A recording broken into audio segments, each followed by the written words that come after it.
왜 이런 이제 해프닝이 벌어졌는지, 정권이 이걸 시켰는지, 그러니까 이거는 정권 차원에서 한번 조사를 해봐야 되는 거 아니냐. 특검으로 가야 된다. 특검으로 가야 된다.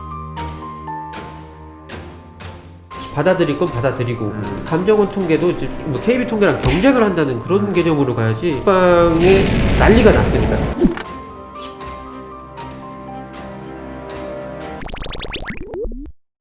부동산 기사에 달린 댓글 기자들이 직접 읽어드립니다. 댓글 읽는 매부리.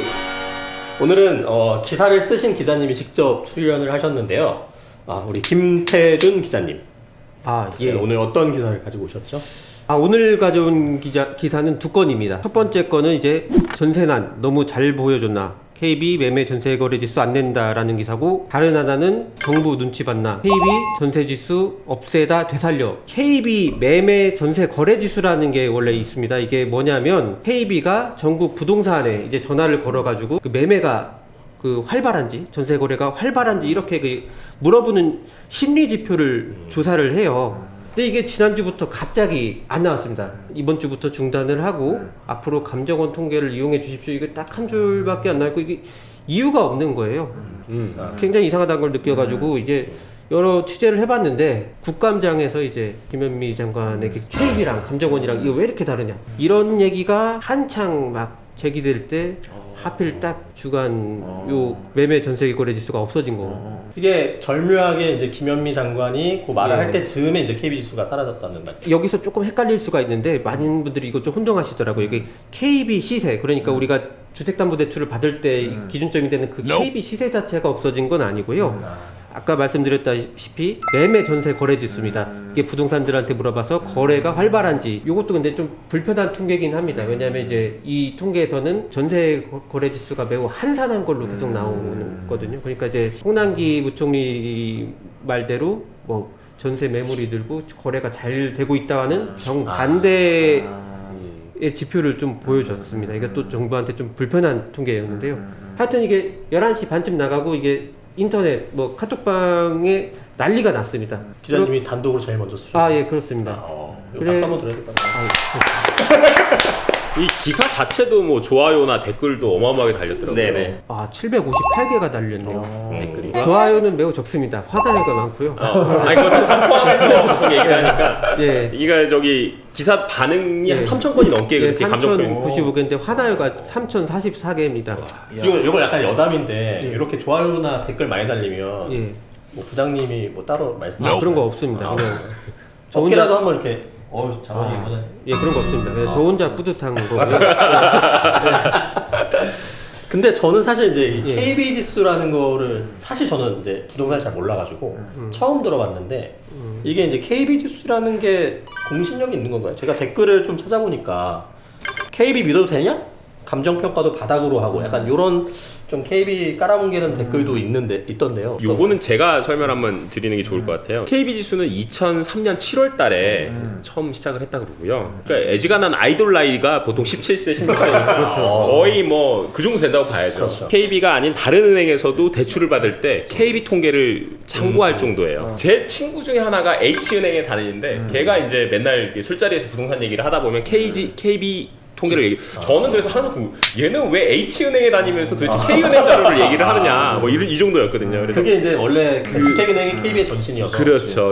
뭐 그런 배경이 좀 있는 것 같아요. 그래서 이 시중은행들도 KB 지수를 많이 참고를 하는데 국감장에서 한번 불이 붙었죠. 김현미 장관께서 말씀이 KB 통계는 은행들이 대출을 많이 받게 하려고 시세를 높이는 경향이 있다. 말도 안 되는 얘기입니다. 그래서 대출을 받을 근데 근데 왜 말도 안 되는 얘기인 거예요? 근데 저기 은행원 친구가 직접 제가 궁금해서 전화를 해봤더니 야, 이건 진짜 말이 안 된다. 야, 예를 들어서 가정을 해봐라. 15억이 넘으면 아예 대출이 안 나오는데 은행에서 굳이 그걸 갖다가 높여가지고 통계를 사용할 이유가 있겠느냐. 이런 쪽의 반응도 있고. 그러니까 예를 들어서 감정원 시세가 14억이고 KB 지수가 16억이다. 그럼 이런 LTV가 전혀 안 나오는 건가요? 안 나오고. 네, 감정원은 대출할 때 전혀 고려되지 않습니다. 그 그 계약서와 그 KB 시세 둘 중에 그 낮은 걸로 이제 그 대출이 나오거든요. 저도 이제 2011년도에 사실 부동산부를 한 번 했었는데 그때도 이 KBC는 굉장히 이제 높은 공신력을 자랑하는 그런 시세였어요. 감정원은 커버리지가 넓고 대신에 약간 조사 폭이 좀 그 얕아요. 대신에 KB는 커버리지가 좀 좁은 대신에 좀 더 인덱스한 걸 조사를 하거든요. 그러니까 서울 수도권 이런 데는 KBC가 훨씬 더 정확하다고 볼 수가 있습니다. 근데 저는 이게 기사를 보면서 좀 재밌었던 게 장관 한마디에 KB가 이거를 17년 동안 하던 거를 내린다는 게 조금 의아한데 일단은 공식적으로는 KB에서는 이제 외압은 없다. 담당 차장에 독단적이라고 하긴 그렇지만 어쨌든 그 제공을 중단했다고 이렇게 썼다. 그게 부장 이상으로 결제되지 않았다. 이런 얘기를 하시는데요. 야, 이거 꼬리 자르기 흔히 말하는 이런 표현을 써도 되는지 모르죠. 꼬리 자르기가 강한 좀 의심이 되는데요. 수뇌부가 뭐 극대노를 했다고 얘기가 같은데. 아까 말씀드렸듯이 그 제가 11시 반에 온라인 기사가 나가고 6시 반쯤 KB가 이제 다시 이 지표를 살리겠다. 부활이라고 하더라고요. 예. 그래서 기사를 두 번째 그래서 거의 지수를 선배가 살리신 거예요. 인공 CPR 해가지고. 국민들 의견들 한번 김 기자님께서 몇 개 좀 읽어주시겠어요? KB가 눈치를 봤네. 눈치를 주니 눈치를 본 게지요. KB가 정부 눈치를 안 볼 수 있나? 청와대는 매매 상승은 잡혔고 전세 상승은 미미하다고 연일 방송하는데 KB는 권력 앞에서 살기 위해 폭등하는 전세 지수를 본능적으로 숨길 수밖에 없었겠지. 날카로우시네요. 집값 안정화의 실질적인 대책을 논의해도 전문가가 아닌 능력도 없는 집단이라 성과를 내기도 힘든데 어처구니 없이 국민의 눈을 가릴 수작이나 부리고 있으니 어디서부터 무슨 말을 해야 할지 모르겠습니다. 진짜.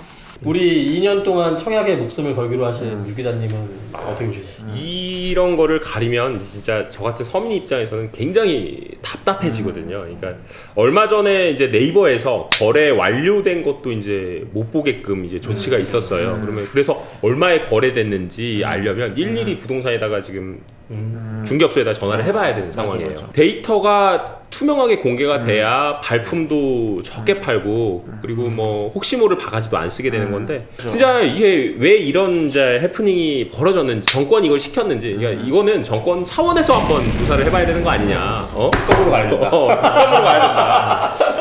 농담입니다. 여튼 진짜 서민들 불편을 맞아. 좀 해소해주기 위해서라도 정부가 이런 의혹들은 적극적으로 좀 해소해 나갈 필요가 있지 않느냐. 저는 그렇게 생각합니다. 투자를 잘 하시는 분들은 금요일날 이걸 항상 확인을 하시더라고요. 이렇게 요지표를 보면서 이제 흐름을 좀 잡아 나가는 거죠. 부동산을 가더라도 좀 이런 통계를 제대로 좀 본 다음에 가야 되거든요. 그렇지. 알고 가야지. 그쵸. 예. 아니 그냥 부동산 중개업소 소장님들도 사실은 이런 통계들 들이대면 좋을 수도 있어요. 그렇죠. 네, 맞습니다. 아 숫자가 이래요. 그렇게 보여줄 수 있는 거잖아요. 정부가 좀 이 시세가 불편할 수는 있다고 생각하던데요. 일단은 정부가 민간 통계를 이렇게 공격을 계속 하는 것 자체가 좀 문제라고 봐요. 그 정부 입장에서는 본인한테 불리한 통계라고 이렇게 할 게 아니라 받아들일 건 받아들이고 감정원 통계도 이제 뭐 KB 통계랑 경쟁을 한다는 그런 개념으로 가야지 통계를 공격하는 것 자체가 조금 이상하네요. 그 댓글 중에 하나가 이게 시험을 보니까 성적표를 없애버리는 그런 얘기도 굉장한 나오는데 메타포네요. 또 다른 좋은 산이 또. 네, 이게 이런 분위기가 사실 되게 만연해 있는데 제가 이제 매부리 TV를 하면서 섭외를 해보면 알 수가 있어요 분위기를. 이제 부동산 분야 이제 유명한 유튜버들이 많이 있잖아요.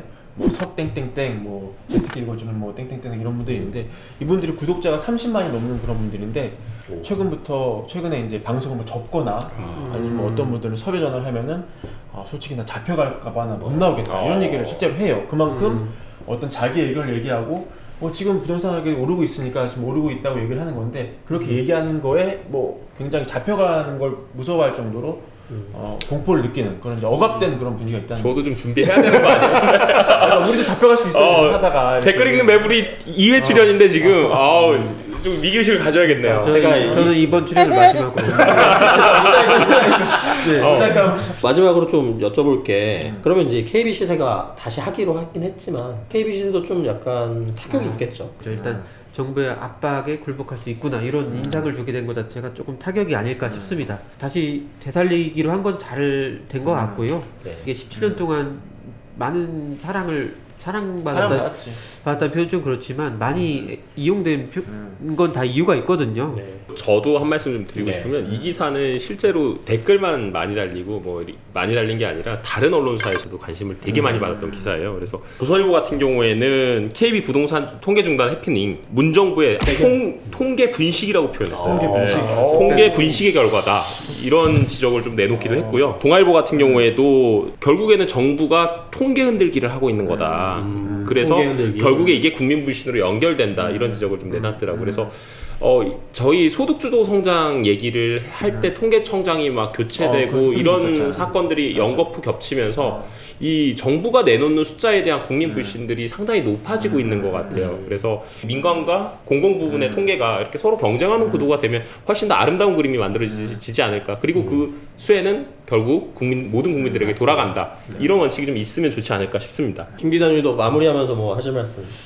우리나라 IT 기술이 되게 좋잖아요. 이게 스마트폰 보급률도 그렇고 그러면 이제 좀 정보가 실시간으로 더 얻기 쉬워야 되는데 이게 최근에 그 어떤 경향성은 그렇지, 거꾸로 정보를 얻기 어려운 쪽으로 점점 가는 것 같아요. 이게 한국의 기술 수준에 비춰서 매우 의아한 일이죠. 이 언택트 시대에 부동산 일일이 찾아다니면서 요즘 이 동네 분위기 어때요? 물어야 되는 말이 안 이런 되는 상황이 거지. 말이 되냐 이거예요. 아니 이러다가 우리가 지금 코로나 감염되면 어떡하지? 맞아요. 우리 홍 기자님 같은 경우 애가 셋입니다. 홍 기자님을 길바닥으로 내몰고 있어. 이거 어떻게 생각하세요? 안 됩니다. 옳소! 날씨도 추워져가지고 이게 좀 어렵습니다. 이번 KB 지수가 단순한 해프닝일 수도 있습니다. 옛 속담에 이런 말이 있죠. 생각 없이 던진 돌에 개구리는 맞아 죽는다. 우리 정부의 관계자 여러분 말을 조금 가려서 해주시면 좋을 것 같습니다. 네. 네, 이상 댓글 읽는 매부리 다음에 또 돌아오겠습니다. 안녕. 안녕!